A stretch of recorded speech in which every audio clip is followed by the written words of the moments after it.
In tactical RPGs, one bad move and boom, your best fighter's dead. Your plan's in shambles and now you're questioning all your life choices. Sound familiar? Good. You're in the right place. Today, we're diving into some of the most brutal, brain-burning, and straight-up addictive tactical RPGs out there. From cult classics to modern masterpieces, this list is packed with the kind of games that'll leave you thinking about just one more battle at 3 a.m.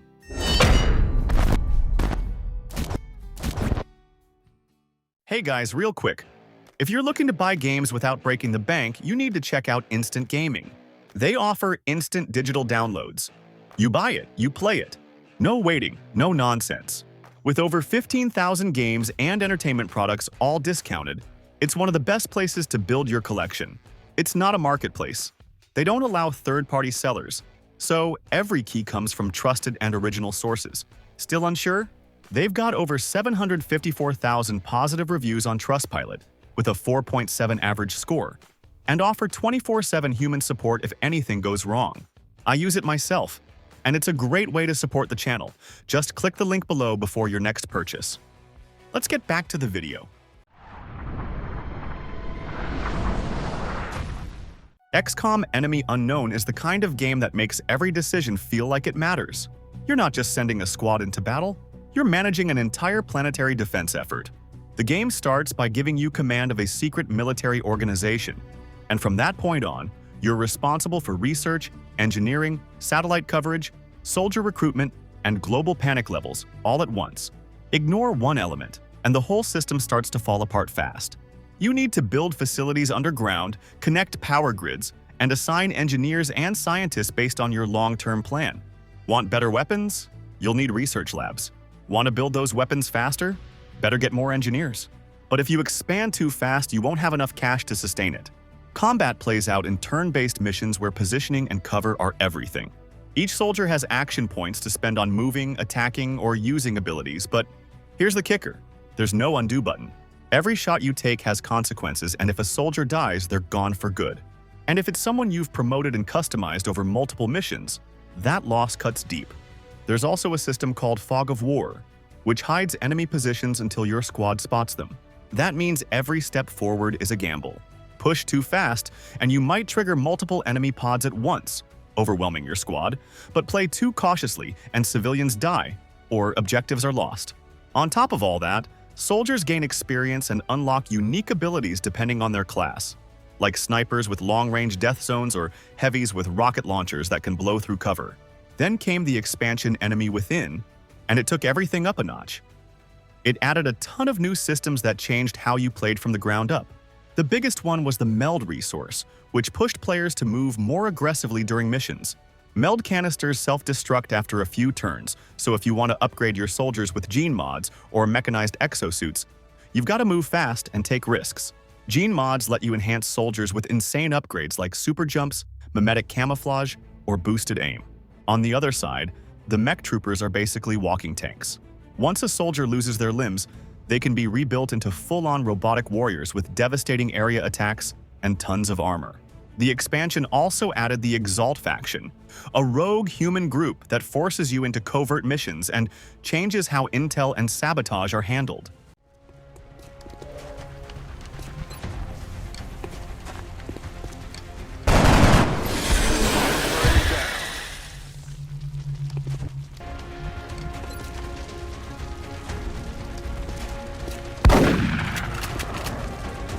The target.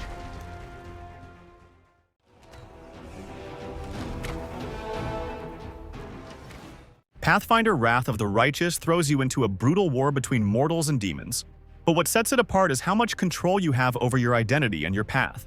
You're not just building a party, you're shaping a legend, and the game takes that seriously. At the core is the Mythic Path system. Early on, you make a decision that defines the nature of your power, not just your class or skill set, but your actual role in the world. Become a celestial angel and inspire armies, or twist yourself into an undead lich commanding hordes of skeletons. Each mythic path rewrites major parts of the story, gives you unique powers, and even changes how characters talk to you. They affect your abilities, dialogue, quests, and sometimes the entire endgame. Combat offers two modes: real-time with pause or full turn-based. The real-time mode lets fights flow quickly, which is great for mowing through weaker enemies, but the turn-based mode is where the game's tactical depth really shines.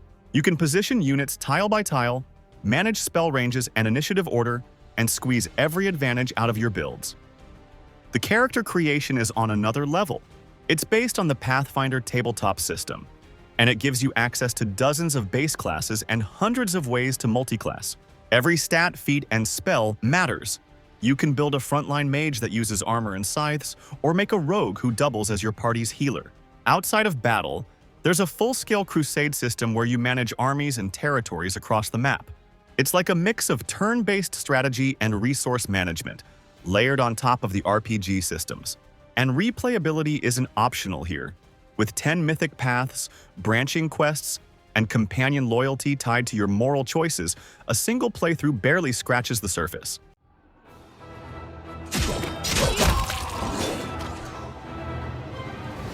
Strike with all your might!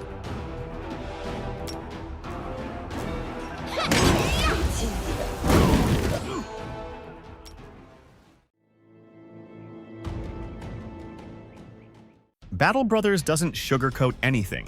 From the moment you start, it tells you flat out that things will get ugly, and it's right. This is a tactical RPG built around survival, not heroics. You're not saving the world. You're leading a ragtag group of mercenaries, scraping by from one deadly contract to the next, in a world that does not care if you live or die. At the core of the game is its turn-based combat system, played out on hex-based maps. But what makes it so intense isn't just positioning, it's how every element ties into long-term survival. Your men don't just have health bars, they've got fatigue, morale, armor integrity, and traits that can change everything mid-fight. A soldier with low resolve might panic and flee, and one with a permanent injury could lose accuracy. Even gear weight matters. Equip a guy with heavy armor and a big axe, and he might hit like a truck but tire out before the fight's halfway over. Outside of combat, you're managing a living world.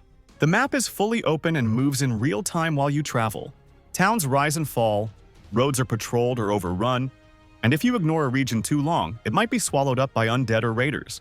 Contracts offer gold, but also come with risk. You might be escorting a caravan through peaceful roads, or ambushed by orcs in the fog. And if your men die, they stay dead. No revives, no magic potions.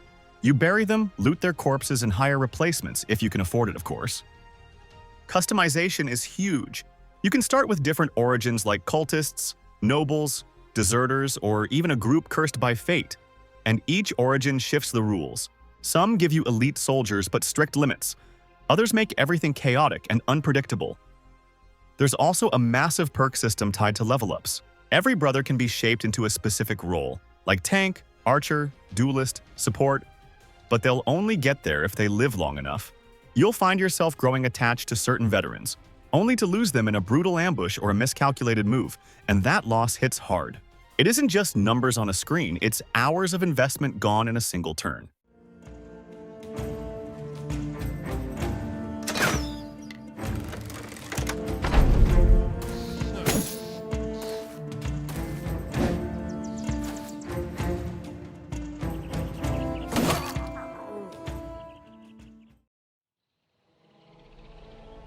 What do you see, Freda? Heroes 5 is all about commanding powerful heroes and managing armies across massive maps, where every move can shift the momentum. You're not just sending troops into battle. You're managing towns, collecting rare resources, building up your castles, and choosing which units and upgrades to invest in. It's this constant balance between expanding your territory and reinforcing your army that gives the game its strategic depth. Each of the 7 factions plays completely differently. You've got everything, from undead necromancers who raise fallen enemies as skeletons to inferno factions that spread corruption across the map. Every faction has its own creature lineup, special abilities, and even unique mechanics tied to their playstyle. These differences go beyond cosmetic. They impact how you fight, how you build, and how you survive longer campaigns. Combat happens on a grid-based field where your units take turns based on initiative. Flying units can bypass obstacles, ranged attackers need clear sightlines, and spellcasting heroes can tip the odds with devastating magic if timed right. The system forces you to think several turns ahead, and if you lose your best unit early, it's not just a setback, it might cost you an entire campaign. Outside of battle, Your heroes gain experience and develop along skill trees that let you specialize in areas like dark magic, defense, or logistics. And that progression system matters, because a hero focused on economy can give you a huge edge in the long run, while one geared toward offense might help you crush enemies early but leave you vulnerable if a siege drags out. But what really makes Heroes 5 addictive is how every piece fits together. Exploring the map leads to treasure, which lets you build stronger units, which lets you win tougher battles, which gets your hero stronger, and so on. Whether you're pushing through the campaign or playing custom maps, there's a satisfying rhythm that keeps you locked in for hours.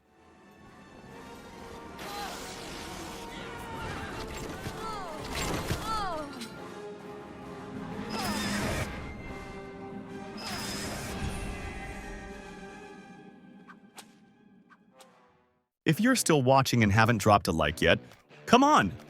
And hey, drop a comment with your favorite underrated tactical RPG that more people need to play. It might just show up in the next part of this video. Comments actually help the algorithm notice the channel, and they keep things alive around here so I can keep bringing you new content. Plus, I check and reply to every single one of them. And if you haven't subscribed yet, now's the perfect time. It's free, it takes one click, and unlike your party healer, I won't forget about you mid-battle.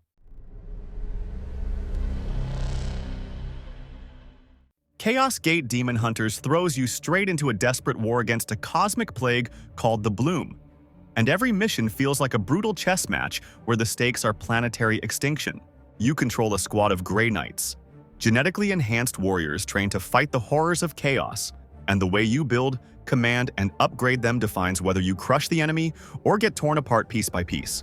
The core combat is turn-based, but it's designed to push you forward, as instead of playing passively or camping behind cover forever, the game rewards aggression. Each knight has action points and a willpower system. Action points control movement and basic attacks, while willpower lets you activate powerful abilities. Use too much willpower, though, and you risk triggering warp surges, which are unpredictable chaos events that can shift the battlefield in terrifying ways. Environmental interaction is another key piece, as you can knock pillars onto enemies, explode nearby objects, or destroy cover to leave opponents exposed. One small shift can open up a line of fire for your heavy gunner or give your melee unit just enough room to charge in and cleave through multiple targets with one swing. Outside of combat, you're managing the Baleful Edict, your mobile base of operations. Between missions, you upgrade your ship, research technologies and rituals, heal wounded knights, unlock new gear, and choosing what to prioritize affects how prepared you are for future missions. Ignore research and you might get blindsided by a mutated boss, and neglect your knight's recovery, and you'll be forced to send rookies into critical fights. Each knight belongs to a class with a unique skill tree. Interceptors can teleport and strike from behind, apothecaries heal and support, purifiers bring area damage and cleansing fire, while justicars act as battlefield leaders. And as you level up, you unlock new powers, and the way you invest skill points shapes your squad's strategy. Gear also plays a massive role. Basic items are fine, but relics and advanced tech offer major stat boosts or passive effects that turn your team into walking tanks or surgical strike units. Face the Emperor's judgment!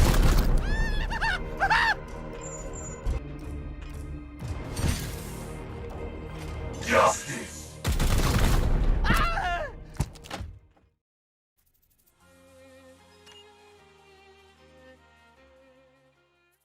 Troubleshooter is one of those games that looks like just another turn-based RPG on the surface, but once you dig in, it completely takes over your brain. At the center is Albus, a rookie agent returning to his hometown to keep the peace in a city that's constantly falling apart. But forget the setup for a second. What really makes this game special is the sheer depth under every system. Combat plays out on a grid-based map, and if you've touched games like XCOM or Final Fantasy Tactics, you'll feel right at home. But unlike XCOM, this one doesn't punish you for every tiny mistake. There's more room to experiment and, more importantly, more tools to fix your screw-ups. The tactical layer is built around positioning, line of sight, and ability synergies, but the real magic is in how you build your squad. Customization here goes way beyond picking classes or assigning skill points. Every character has a massive pool of traits, abilities, and passives you can mix and match. Want someone who triggers counterattacks when enemies blink at them wrong? You can do that. Want an area control specialist who manipulates enemy behavior just by standing in the right place? There's a build for that too. This opens up an insane level of freedom, and the best part is, the game encourages it. And the AI doesn't play dumb either. Enemies react to your positioning, focus on weaker units, and adapt mid-battle. That forces you to think ahead, create layered defenses, and find openings to strike without getting overrun. And since death isn't permanent, you're more likely to take risks, try new strategies, and actually learn from your failures. Progression also isn't just about stats going up. The characters grow, their available skills evolve, unlocking new interactions and combo setups that feel earned. 방출 준비 완료. 오케이. 아플 거다. 오늘 잘 풀리는데. 여기 맞지? 이제 지루하니까.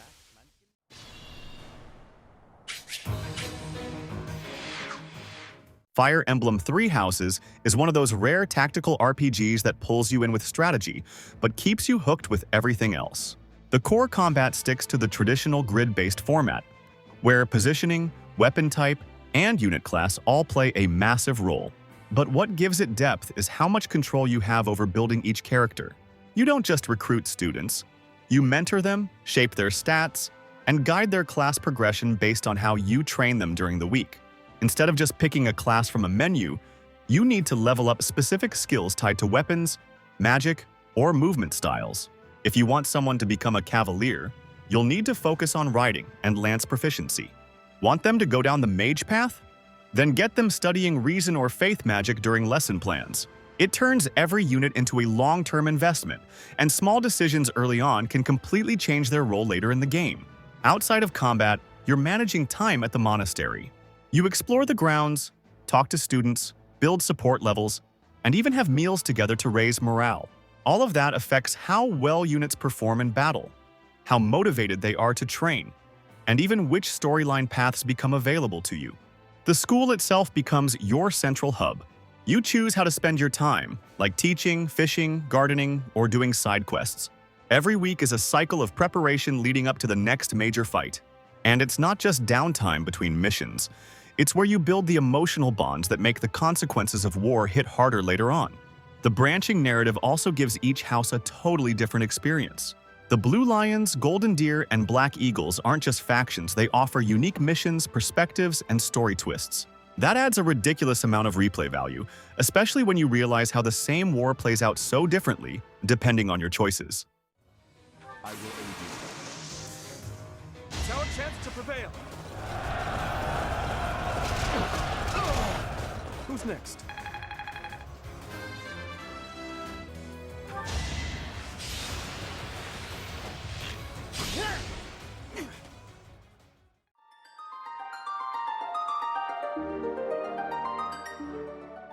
Langrisser 1 and 2 are full remakes of two tactical RPGs that helped define the genre back in the 90s. These versions don't just slap on new graphics and call it a day. They rebuild the experience with sharper visuals, updated sound design, and a streamlined interface that actually respects your time. But what makes them stand out isn't just nostalgia. It's the way they handle army management and branching story paths that genuinely react to your decisions. The core combat revolves around commanding both your main characters and the units they hire.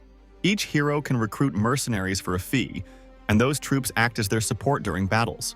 This adds an extra layer of tactical depth because you're not just moving a single unit, you're managing small squads, positioning them to protect their commander or overwhelm enemy forces. Unit classes evolve through branching trees that let you shape your squad the way you want.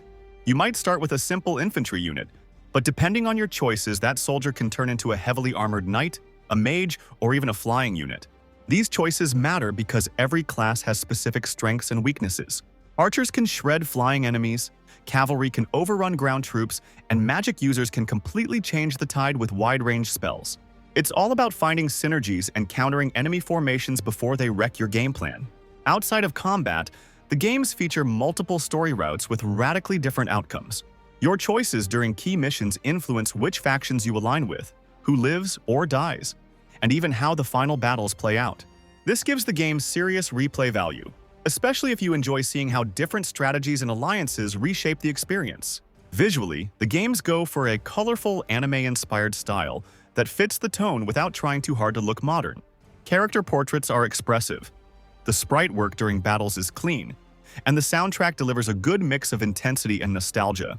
The voice acting adds life to the dialogue, and the option to switch between classic and remastered visuals lets you tailor the experience to your taste.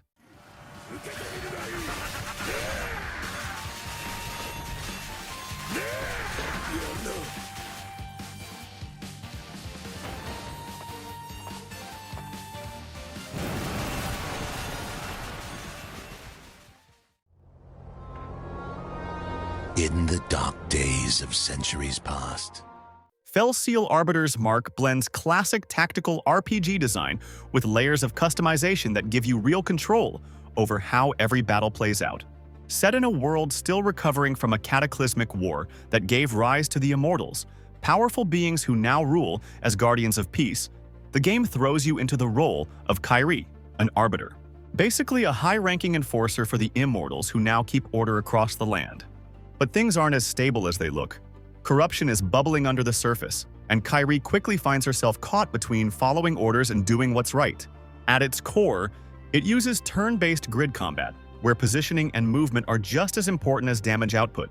Each map has its own terrain and elevation quirks, so rushing in blindly is a fast way to lose your best unit. You've got to think ahead, line up back attacks, keep squishy units out of danger, and plan around turn order.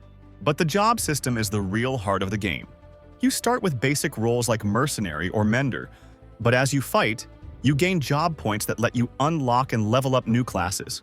And the beauty of it is in the hybrid builds. You can assign a primary class for core abilities and a secondary class to borrow extra skills. That means you can combine raw physical power with support magic, or stack passive bonuses that completely change how a character plays. It's not about grinding the best stats. It's about creating synergies that fit your strategy. Every battle earns you job points and gear that genuinely impacts your tactics.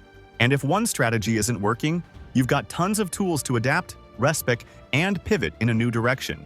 That flexibility keeps the combat loop fresh across dozens of hours. Difficulty settings add another layer of control, as you can fine-tune enemy strength, tweak permadeath rules, or even adjust how much experience you gain. Whether you want a chill story-driven playthrough or a brutal war of attrition, the game lets you pick your pace.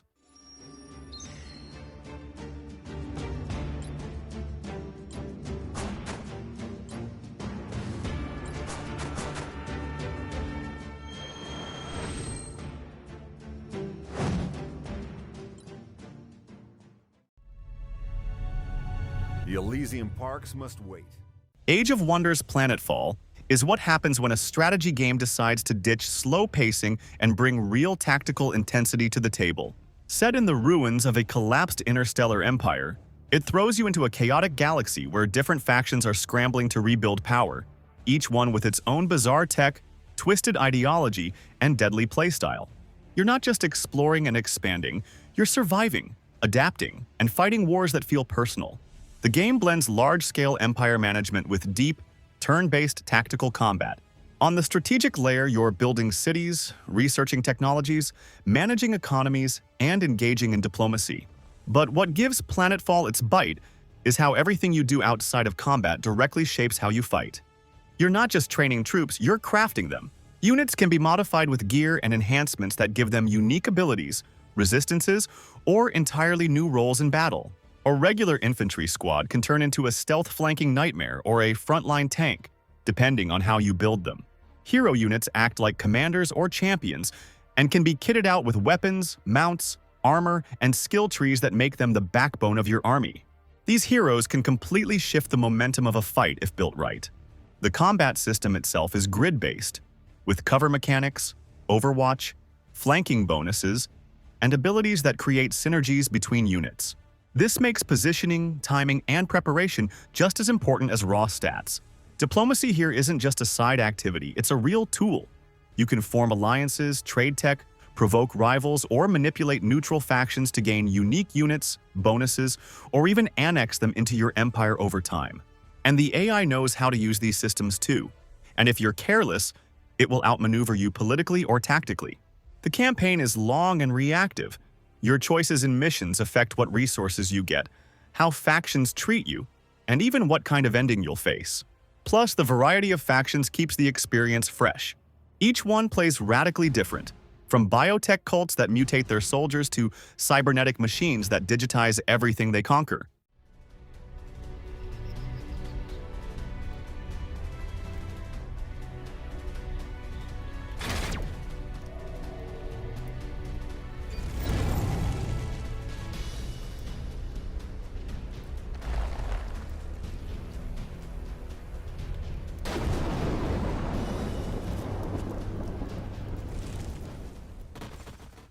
And hey guys, if you're thinking this list is missing some legendary games, that's because this is part 3 of the series.